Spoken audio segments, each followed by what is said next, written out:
Então, assim, e outra coisa para deixar a gente bem, né? O que hoje a gente tem muito no mundo? O choque de gerações, né? O que a gente fala, né? Eu estava escutando um podcast, eu gosto bastante desses negócios de podcast, né? Tem uns bem interessantes. E tinha um rapaz que ele estava falando que ele dava assessoria para casas de repouso, né? Então ele ia lá conversar com os senhores, com as senhoras que viviam lá em casa de repouso. Então ele falou assim, olha só, sabe o que eu percebi?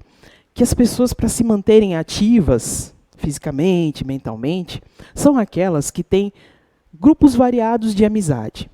São pessoas que têm amizade com gente que é um pouco mais velha, é gente que tem amizade com gente da idade deles, e é gente que tem amizade com pessoas mais novas. E aí ele explicou assim, quando você tem amizade com pessoas mais velhas, você absorve toda aquela bagagem de conhecimento, de experiência que a pessoa trouxe. Quando você tem amizade com pessoas mais novas, você está inserido no contexto do mundo que a gente está vivendo, porque o pessoal mais novo está trazendo toda aquela bagagem desse mundo que a gente está vivendo. E quando você tem amizade com pessoas próximas da sua idade, são pessoas que viveram a sua geração. No meu caso, o Portal dos anos 80. Né? Então, viveram aquela geração toda. Então, você vai falar todas essas linguagens sem ficar tão impactado.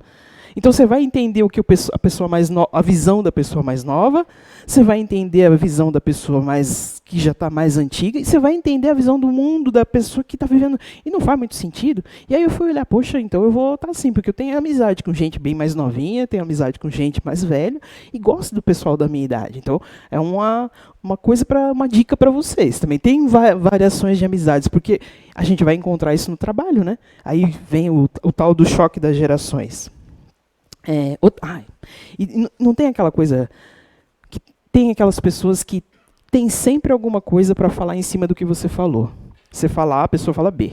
Você fala C, a pessoa fala D. Eu tô com uma dor de cabeça, você não sabe, eu tenho um aneurisma. Então tem gente que sempre tem alguma coisa para falar.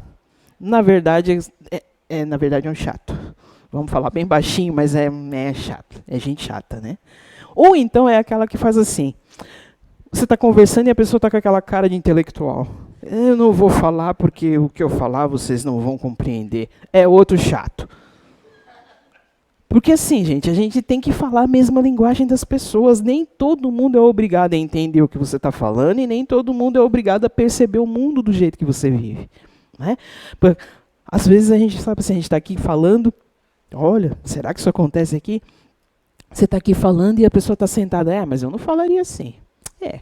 Eu não teria essa postura aí, não. Mas então vem aqui falar. A gente aqui para falar, a gente expõe aquilo que a gente estuda, a gente primeiro pega para mim. Primeiro eu absorvo aqui para mim. Será que eu estou fazendo isso aqui? Será que eu estou escorregando aqui?